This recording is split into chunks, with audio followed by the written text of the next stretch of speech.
Pro tip, you go over someone's house and they want to cook for you, smell their board. If their board is funky, tell them you got dietary restrictions. What's up, cutting board lovers? It's Steve from Made In. Today, we're gonna talk about all things cutting board care, right? So maybe you have a new one, I'm gonna teach you how to take care of it. Maybe you have an old and dry one, a little neglected, it's all right.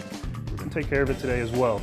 I'll teach you how to clean it, get those nasty old smells out. And then lastly, we'll also talk about how do you extend the life of your board. I'll give you some tips there. Stay tuned.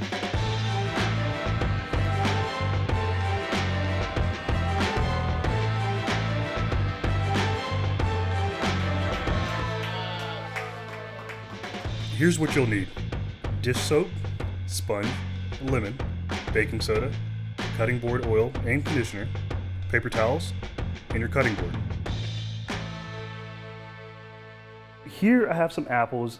If this was the case and I just chopped some apples, all you need to do, wet rag, wipe it off and you're good to go. Now let's say you're getting fancy, you got some charcuterie going, right? You chopped up a bunch of cheese and it's getting kind of sticky. That's when you'll do a wash like this, right? All you really need is some warm soap and water. Try to do this as quickly as you can. It's important that water really doesn't sit on this thing too long. One thing about wood is that it's really good at absorbing water. That's how trees work. And because of that, it's important to go ahead and do both sides. Water is getting absorbed, therefore the fibers are starting to expand. And so you want even expansion on both sides to avoid any kind of warping. So I'm gonna do the exact same thing to this side as well. There are fibers all throughout this board. It's very important to go ahead and get the edges as well. Now, this tip is just as important as any other that you'll hear today. We want to keep this thing as dry as possible. So first thing I like to do is dry it by hand, make sure to get the edges as well. And then I'm going to flip it because we want to make sure we're even here when we are drying our board. Now, you want to have it sitting on its edge. So the only edges that are getting any kind of contact and probably aren't drying out completely is going to be the base edge and whatever edge this is sitting on. Now, what I like to do before I go to bed is actually flip it so there's even more drying, but that's extra credit. Just laying it like this or having it stand up straight is perfectly fine. You can lay it like this as well, but what I do say and what I suggest, go ahead and make sure to rotate it periodically so that it dries evenly and it's good to go.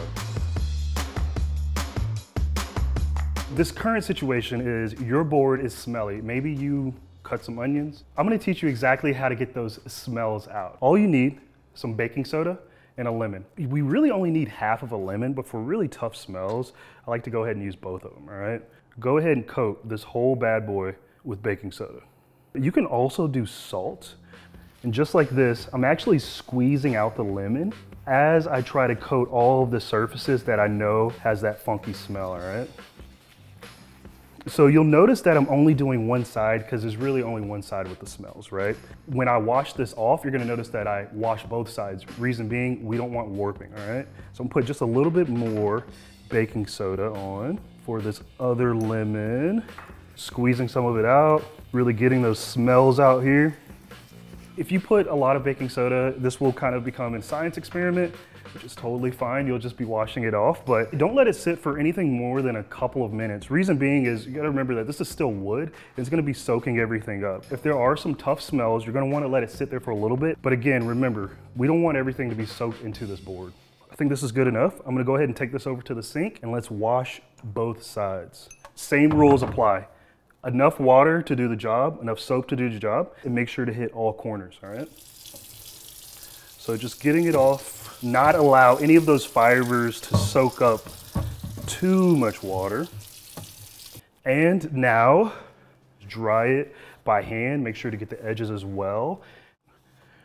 This one's looking pretty good. Again, we're gonna go ahead, I'm gonna put it against a wall so this thing can dry out. Smells great, have no dietary restrictions. You can make whatever the hell you want on this bad boy.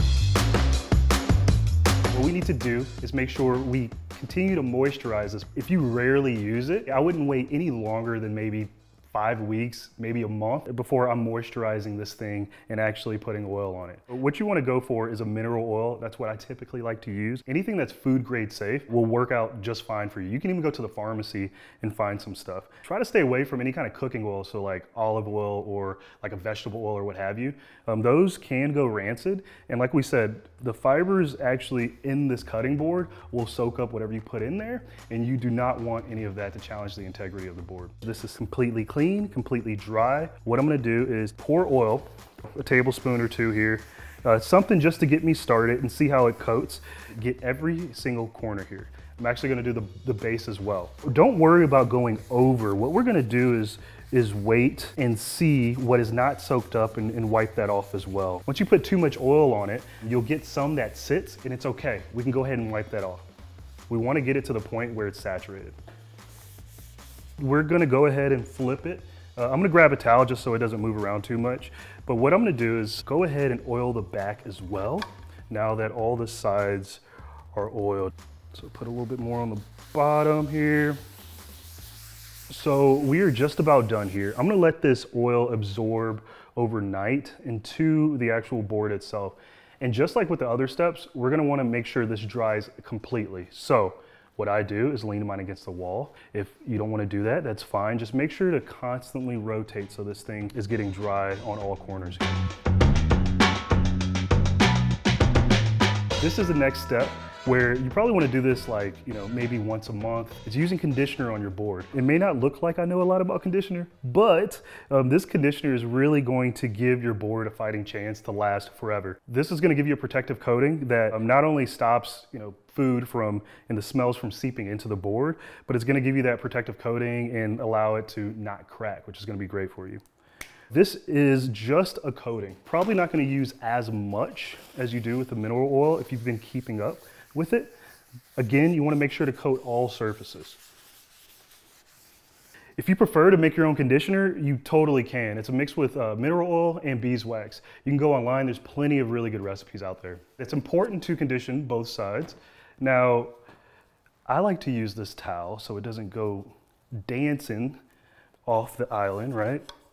Same exact rules apply here. Add your conditioner.